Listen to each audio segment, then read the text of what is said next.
and welcome back to Everything Tumbler Tutorials. As you know, my name is Rebecca Escott, and today we're actually going to be working with a 10-ounce shorty, as well as this brand new pattern vinyl. So the first thing that we're going to do is go ahead and remove and peel back some of this backing. We're going to line this up on the tumbler anywhere just to get started. Once we have a nice straight line, I'm actually going to go ahead and start wrapping this around the tumbler, which you've seen me do 100 times. Now, my main goal is to go ahead and stay above this factory line that's already basically been created for us. However, if you go too far, not to worry, because we're going to trim up anything that slips below that line once we get this wrapped.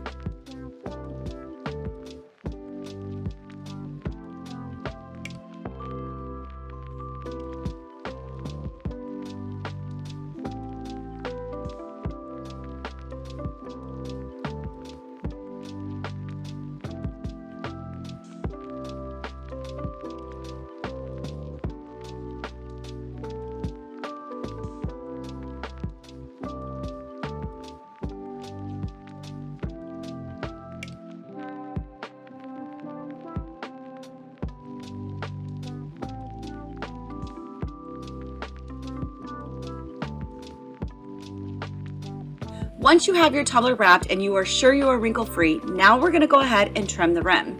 When you go to trim the rim, make sure you have a very sharp X-Acto knife, as it makes this job 10 times easier. Also, when trimming the rim, it's very important that you just lay that X-Acto blade right on the rim of that stainless steel tumbler. Do not do a saw motion, in other words, back and forth. I'm hoping this is making sense, but if you do a back and forth motion, you're very likely to ruin the vinyl that's actually on the tumbler. We want this to be as smooth and clean as possible. Now that I've trimmed the rim, we're going to go ahead and use our X-Acto knife and go right up that seam.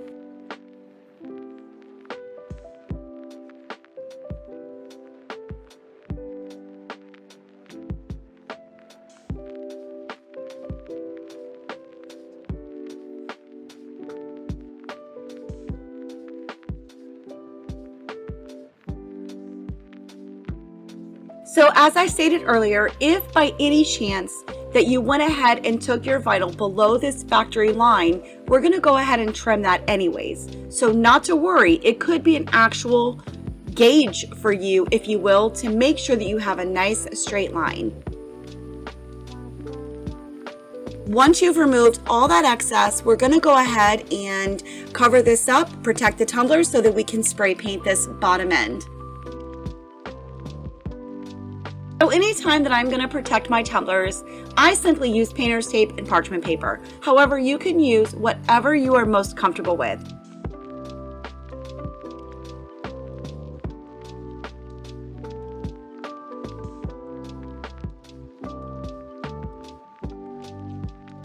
So I chose to use gloss meadow grain from Rust-Oleum to paint my tumbler.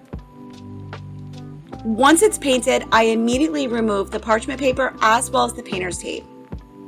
I allow this to completely dry before moving on to the next step. Once my paint was completely dry, I'm going to go in with Fast Set from Counterculture DIY.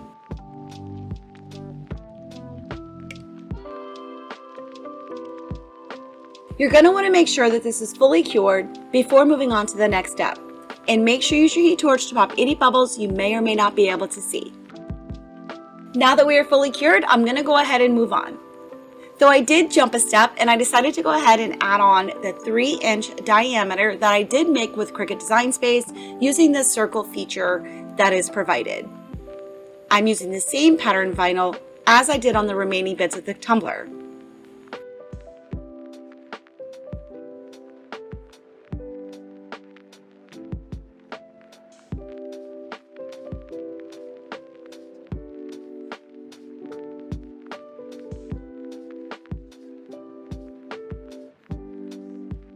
So all is well, even though I jumped the gun. I'm going to go ahead and tape off this bottom portion, which we painted green earlier, and have since epoxied. And what I'm going to do is I'm going to use Rust-Oleum white, and I'm going to spritz that right over. I'm basically going to cover up the seam. So now it's painted, and I really wanted to zoom in so you guys can see the dimples. Spray paint, I tell you, is not forgiving at all. So any little error, it's going to show up. However, I decided to go ahead and proceed because I have to do another coat of epoxy before I apply my decal to this tumbler. So it's basically going to fill in. So I really want you to pay close attention when I get ready to epoxy. But for now, I've decided I'm going to go ahead and add in my nail tape right here on that seam.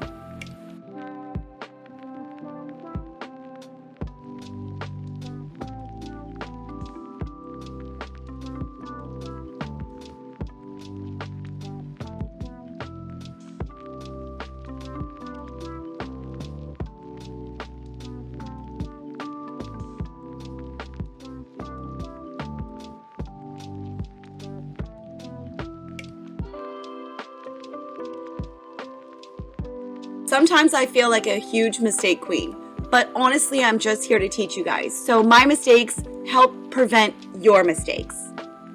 So basically, once we go ahead and apply this another coat of Fast Set from Counterculture DIY, you're gonna see all where I had dimples in the original coat of epoxy are all gonna be filled in. So if you notice a lot of dimples, I like to call them dimples. Everyone has their own name for it. Just go ahead and apply that extra coat of epoxy, fill in those dimples, look and see, rewind, play back so that you can really see all where I had dimples are gone.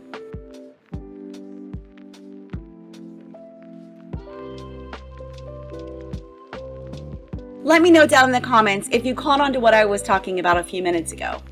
And don't forget, after each coat of epoxy, make sure you use your heat torch to pop any bubbles you may or may not be able to see. Once your tumbler is fully cured, we're now ready to go ahead and place on the decal, which is a clear cast decal. It says, hold on, let me overthink this, which I am hugely profound for doing. I have gotten to where I like to use transfer paper when applying these clear cast decals so that I don't get my fingerprints up underneath. I also like to trim them down, which doesn't matter because if you have a cleaned, non-sanded surface, you cannot tell once you've applied epoxy where you've cut this decal. Once you remove your transfer and or contact paper, this tumbler is now ready for another coat of epoxy. I have to admit, this is one of my most favorite tumblers to date. I feel like I always say that, but this is genuinely one of my all-time favorites. Let me know what you think down in the comments. So this sweet little 10-ounce shorty only needed one final coat and it was completed. Thank you so much for watching.